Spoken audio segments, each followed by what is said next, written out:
आज के इस वीडियो में डिस्कस करेंगे कि क्या अभी सऊदी का फैमिली विजिट वीज़ा इशू हो रहा है या नहीं हो रहा है। आज 25 अप्रैल है, 25 अप्रैल 2026। अब एंट्री सऊदी अरेबिया में बंद हो गया है फैमिली विजिट वीज़ा का। लेकिन अभी सवाल यही है कि क्या अभी फैमिली विजिट वीज़ा इशू हो रहा है या नहीं हो रहा है। उसके बारे में डिटेल में डिस्कस करूंगा। आपको मैं वीज़ा दिखाऊंगा जो वीज़ा इशू हो रहा है। उसके बारे में आपको डिटेल में बताऊंगा कि क्या वीज़ा में डेट्स लिखे गए हैं, जिसको समझना ज़रूरी है। समझाने के लिए ये टाइमलाइन मैंने बनाया है जो आप लोगों के साथ एक्सप्लेन करूंगा ताकि आप समझ पाएँ। बाकी कुछ मिसअंडरस्टैंडिंग, मिसकम्युनिकेशन हो रहा है कि वीज़ा का वैलिडिटी 90 डेज़ है, इस तरह का। वो कहाँ से ओरिजिनेट हुआ उसके बारे में भी बात करेंगे। साथ ही एक साइकिल आपको बताऊंगा कि वीज़ा इनविटेशन से लेके वीज़ा प्रोसेसिंग तक कौन कौन से प्रोसेस इन्वॉल्व हैं। वीज़ा इनविटेशन अभी सऊदी अरेबिया में इशू हो रहा है नहीं हो रहा है, उसके बारे में बात करेंगे। और साथ ही बात करेंगे आने वाले वीडियोस कौन कौन से होने वाले हैं, ताकि आप लोग जो वीडियो नहीं देखते हैं वो इंतज़ार करें कि आपको अगर उनमें से कोई डिटेल चाहिए तो आप इंतज़ार कर सकते हैं। तो पहले बात करते हैं आज के कंटेंट के बारे में। उससे पहले कुछ फ्री के एक्टिविटीज़ हैं जो मैं आप लोगों को रिक्वेस्ट करूंगा, आप उसे करिए। ये मेरे चैनल जब आप खोलेंगे तो वहाँ कुछ इंटरफेस आपको दिखेगा। कुछ फ्री के एक्टिविटीज़ हैं, जैसे कि सब्सक्राइब करना। अगर आपने सब्सक्राइब नहीं करा है तो सब्सक्राइब कर लीजिए। लाइक और डिसलाइक भी आप कर सकते हैं। अगर आपको वीडियो इन्फॉर्मेटिव लगता है तो लाइक कीजिए, अगर नहीं लगता है, कुछ गलतियां आपको लगता है तो डिसलाइक कीजिए। कमेंट सेक्शन में आप जो भी आपके ओपिनियंस हैं, चाहे आपको कंटेंट से रिलेटेड ओपिनियन है, इम्प्रूवमेंट से रिलेटेड है, वो लिखिए। अगर आपके एक्सपीरियंसेस हैं, आपने रिसेंटली कोई वीज़ा प्रोसेस करवाया है, उसका क्या अपडेट है वो लिखिए, ताकि लोगों को बेनिफिट हो उससे और मुझे ये बेनिफिट हो कि मैं आने वाले कंटेंट में और भी अच्छा आप लोगों के साथ डिटेल शेयर कर पाऊँ। यहाँ पे एक ज्वाइन वाला बटन है, इसमें कुछ नॉमिनल फीस है। अगर आप ज्वाइन करना चाहते हैं तो कर सकते हैं, अगर नहीं करना चाहते हैं तो ये ऑप्शनल है। सवाल का जवाब ये है कि अभी फैमिली विजिट वीज़ा इशू हो रहा है और आज 25 अप्रैल है। अब 25 अप्रैल को वीज़ा इशू हो रहा है तो क्या लोग आ सकते हैं अभी या नहीं आ सकते? अभी नहीं आ सकते। क्यों नहीं आ सकते? ये वीज़ा है आपके सामने। ये वीज़ा फैमिली विजिट वीज़ा है, सिंगल एंट्री का वीज़ा है और 30 डेज स्टे पीरियड दिया गया है। वैलिडिटी जो है वो 1 जून, ये है डेट, ये है मंथ और ये है ईयर। 1 जून 2026 से लेके 1 जुलाई 2026 तक है, मतलब 30 दिन का है। यहाँ पे ये कुछ डेट्स हैं जो आपने शायद कभी दूसरे कंट्रीज के वीज़ा में नहीं देखे होंगे। मैं बार बार डेट रिपीट इसीलिए भी कर रहा हूँ क्योंकि आज 25 अप्रैल है और यहाँ पे वीज़ा का वैलिडिटी स्टार्ट हो रहा है 1 जून से। ओके, तो इसको समझने के लिए आपको वीडियो कंप्लीट देखना पड़ेगा कि इसके पीछे का कॉन्सेप्ट क्या है। अब वो तो वीज़ा था। अब ये अगर आप मूफा के वेबसाइट में देखेंगे इसी वीज़ा का डिटेल, जो कि 21 या 22 अप्रैल को इशू हुआ था, ये डेट यहाँ पे जो लिखा हुआ है 1 जून, ये ये डेट इस दिन को इशू नहीं हुआ है। आज तो 25 अप्रैल है, तो ये 1 जून यहाँ पे क्यों लिखा हुआ है? क्योंकि उस दिन से वो इफेक्टिव होगा। ये ऐसा कभी मैंने देखा नहीं, लेकिन फैक्ट यही है कि ये डेट लिखा हुआ है। ये आपका मूफा नंबर लिखा हुआ होता है। ये फैमिली विजिट वीज़ा है और ये सिंगल एंट्री 30 डेज का है। मुंबई मिशन से शुरू हुआ है। अब जो डेट्स मैं आपको बताया हूँ उसको समझना जरूरी है, नहीं तो आप वीज़ा अप्लाई करेंगे, टिकट बुक करेंगे और एयरपोर्ट से वापस आएंगे। ये टाइमलाइन है, वीज़ा का शेड्यूल समझ लीजिए। इसको अगर आप समझ जाएंगे तो आपके सारे प्लान आप अच्छे से कर पाएंगे। ये एक लाइन है, मान लीजिए 24 अप्रैल या 25 अप्रैल को आपने वीज़ा इनविटेशन अप्लाई किया, अप्रूव भी हो गया। आपने वीज़ा अप्लाई करा वीएफएस में और आपका वीज़ा भी इशू हो गया। जो भी वीज़ा 1 जून या उससे पहले आप सबमिट करेंगे, वो वीज़ा में जो डेट लिखा हुआ रहेगा, वीज़ा इफेक्टिव डेट, वो होगा 1 जून से ही। बेशक आप अभी मान लीजिए 27 अप्रैल 28 अप्रैल को क्यों ना आप वीज़ा एप्लीकेशन सबमिट करें, लेकिन आपका वीज़ा इफेक्टिव होगा कहाँ से? आपका वीज़ा इफेक्टिव होगा 1 जून से। और वीज़ा का वैलिडिटी कितना है? 30 दिन का। तो ये खत्म होगा 1 जुलाई 2026 को। वैलिडिटी का मतलब क्या होता है कि इन दौरान यहाँ से यहाँ तक ये जो 30 दिन का वैलिडिटी है, इन दौरान आप सऊदी के अंदर इंटर कर सकते हैं। ठीक हो गया? ऐसा नहीं कि आपने वीज़ा अप्लाई कर दिया और आप फिर सोचेंगे कि मैं 5 मई या 10 मई को टिकट बुक करके आ जाऊंगा। नहीं, ऐसा बिल्कुल भी मत कीजिएगा, क्योंकि ये इफेक्टिव भी हो रहा है 1 जून से। 1 जून से हो रहा है और 31 जुलाई तक इफेक्टिव है। ये वैलिडिटी हो गया। अब इन बिटवीन ये 30 डेज के अंदर में आप किसी भी डेट में सऊदी के अंदर इंटर कर सकते हैं, चाहे ये डेट हो चाहे कोई भी डेट हो, ये आप इंटर करें। यहाँ से यहाँ तक आपने इंटर करा 30 दिन हो गया आपका, यहाँ से यहाँ तक आपने इंटर करा 30 दिन हो गया, क्योंकि 30 दिन स्टे पीरियड है। और स्टे पीरियड कब से शुरू होता है? जिस दिन से आप इंटर कर रहे हैं। कई लोग यहाँ पे भी ट्रेवल करेंगे और 30 दिन जो हो रहा है वो वैलिडिटी खत्म होने के बाद हो रहा है। तो वैलिडिटी का काम तो ऐसे भी खत्म हो जाता है जब आप एक बार इंटर कर गए, सऊदी के अंदर इंटर कर गए, तो वीजा का वैलिडिटी खत्म हो गया, मतलब उसका कोई यूज नहीं रहा। इसके बाद स्टार्ट होता है क्या? जो एंट्री से स्टार्ट होता है स्टे पीरियड का। तो आप यहाँ से यहाँ 30 दिन स्टे पीरियड हो गया।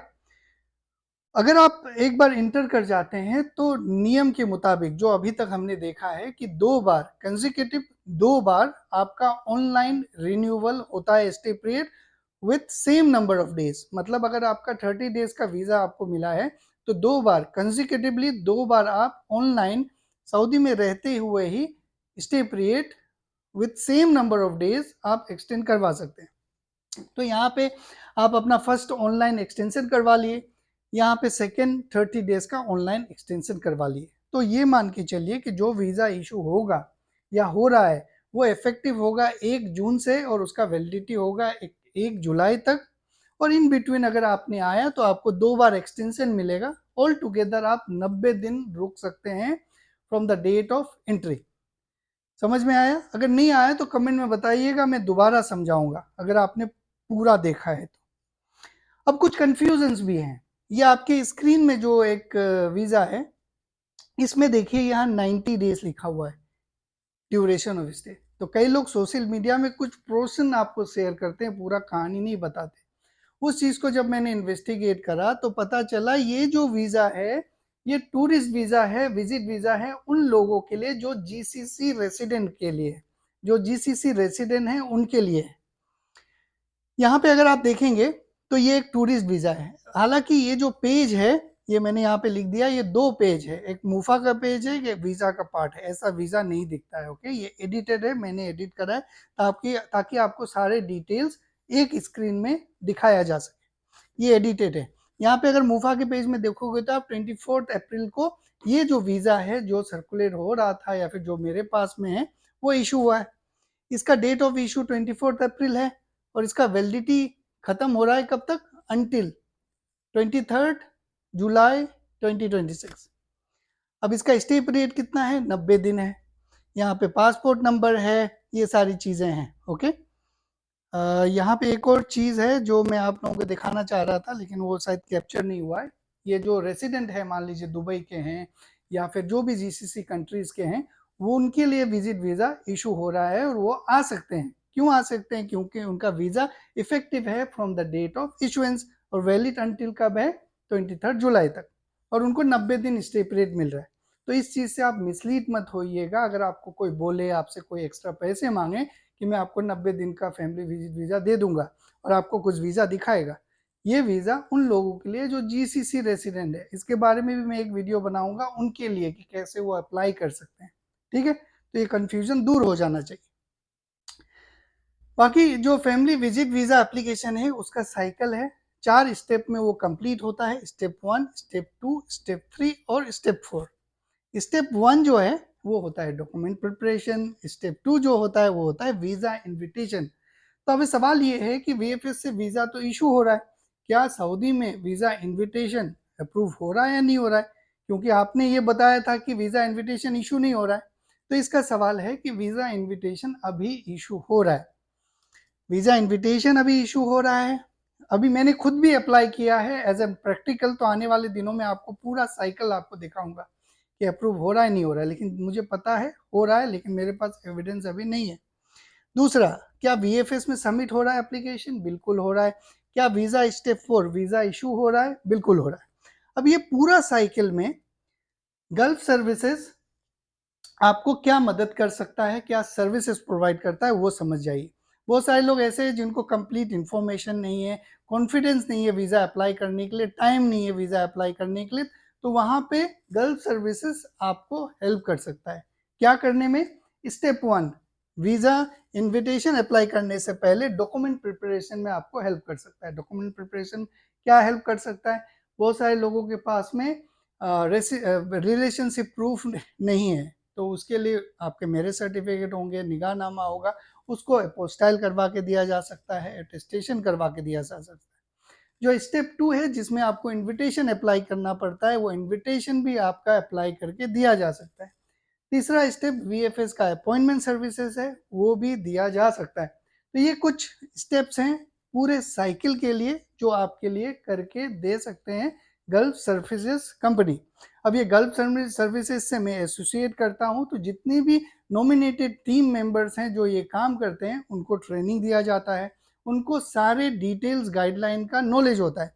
ऐसा नहीं कि आप डॉक्यूमेंट भेज दिए वो तुरंत आपके लिए अपॉइंटमेंट शेड्यूल कर दिए या फिर इनविटेशन आपका शेड्यूल कर दिया। आपसे सवाल पूछे जाएंगे, आपको बताया जाएगा कि गाइडलाइन क्या है, नहीं है। अगर से आप कंप्लीट डॉक्यूमेंट्स आपके पास नहीं है तो वो अपॉइंटमेंट भी शेड्यूल नहीं करेंगे। तो ये एक एक्सपर्ट लोग हैं जो बाकी सारे सर्विसेज को हैंडल करते हैं। तो अगर आप चाहें तो आप इस नंबर में ईमेल कर सकते हैं। ये ईमेल मोस्ट प्रोबली मेरे जो रिप्रेजेंटेटिव है वो हैंडल करते हैं। वीकेंड में मोस्टली ये ईमेल को मैं जवाब देता हूँ। ये व्हाट्सअप है, ये व्हाट्सअप नंबर पे आप अपना रिक्वायरमेंट डिटेल में लिख के भेज दीजिए। कंसर्न डिपार्टमेंट आपको कंसर्न अथॉरिटी तक रीडायरेक्ट कर दिया जाएगा ताकि आपका सर्विसेज इफेक्टिवली कंप्लीट हो। अब जो मैं आपको वीज़ा इनविटेशन के बारे में बता रहा था, ये वीज़ा इनविटेशन मैंने खुद ने ही सबमिट किया है। कब करा है? 23 ऑफ अप्रैल को करा है। ये 30 डेज का वैलिडिटी होता है, तो अप्रैल के बाद ये मई तक का वैलिडिटी यहाँ पे लिखा हुआ है। 23 अप्रैल को मैंने सबमिट करा है चैम्बर के लिए। अब चैम्बर अभी तक हुआ नहीं है, आने वाले 2-3 दिनों में हो जाएगा, तो उसके बारे में अपडेट मैं आप लोगों के साथ शेयर करूंगा। फिर से, अगर आपने अभी तक ये वीडियो को देखा है तो ये मान लीजिए कि आप एलिजिबल हैं इस चैनल को सब्सक्राइब करने के लिए, क्योंकि आपको कभी ना कभी ये चैनल से फायदा ही होगा, नुकसान नहीं होगा। तो सब्सक्राइब कर लीजिएगा। आने वाली कुछ इंपॉर्टेंट वीडियोस हैं जिसके बारे में भी मैं आपको बता देता हूं, ताकि आप जो नोटिफिकेशंस आएंगे उसका इंतजार कर सकते हैं। पहला वीडियो ये है, things to be taken care while applying for visa invitation. हमारा काम बस आपको सर्विसेज प्रोवाइड करना ही नहीं है, आपको इन्फॉर्मेशन भी शेयर करना है। पहला हमारा मकसद यही है कि हम जो इन्फॉर्मेशन शेयर करते हैं उससे आप अपना प्रोसेस खुद से करें। अगर आप नहीं कर सकते हैं तब हमारा सर्विस आप ले सकते हैं, जिसमें एक है कि कुछ 7 मिस्टेक्स ऐसे हैं जो लोग अमूमन करते हैं। तो कौन कौन से वो चीज़ें हैं उसको आपको ध्यान रखना है, उसके बारे में बताऊंगा। कुछ लोग जो अभी हज के लिए आ रहे हैं उनको आने नहीं दिया गया है। क्यों? क्योंकि उनके हैंड में मेहंदी लगा हुआ था। तो उसका क्या साइड इफेक्ट होता है इमिग्रेशन में, बायोमेट्रिक्स के में, उसके बारे में भी मैं आपको बताऊंगा। Minimum validity of iqama for the issuance of final exit visa, ये एक बहुत सारे कॉमन सवाल है जो पिछले हफ्ते मुझसे पूछे गए थे। तो मैंने एक वीडियो इसके बारे में भी आप लोगों के लिए बनाया है जो आप आने वाले दिनों में देखेंगे। VFNs in Saudi mission selection. Saudi mission selection एक गलती है जो हर कोई करता है। वो कैसे सेलेक्ट करना है, कहाँ का करना है, अगर गलत करेंगे तो क्या डिफिकल्टीज आएंगे, ये सारी बातें बताऊंगा। Tourist visa for GCC resident जो मैं आपको बताया था, एक 90 डेज का वीज़ा, उसका कैसे अप्लाई करना है वो सारी डिटेल्स बताऊंगा। जो गल्फ सर्विसेज के जो सर्विसेज हैं वो कौन कौन से हैं जो आपको दिया जा सकता है, बहुत सारे लोगों को पता नहीं है और वो इधर उधर भटकते रहते हैं। तो वो भी मैं एक वीडियोस में आप लोगों को बताऊंगा, ताकि इस बार अच्छे से आप लोगों के साथ कनेक्ट होके बाकी सारे सर्विसेज प्रोवाइड किया जा सकता है। और 2-3 वीडियोस हैं जो इस लिस्ट में नहीं है लेकिन ऑलरेडी शेड्यूल्ड हैं, आने वाले दिनों में आप देखेंगे। अगर आपने इस वीडियो को कंप्लीट देखा है, आपके कुछ ओपिनियन है तो ज़रूर आप कमेंट में लिख के बताइएगा, ताकि आने वाले वीडियोस को और इंफॉर्मेटिव और इंटरटेनिंग बनाया जा सके। Thank you very much.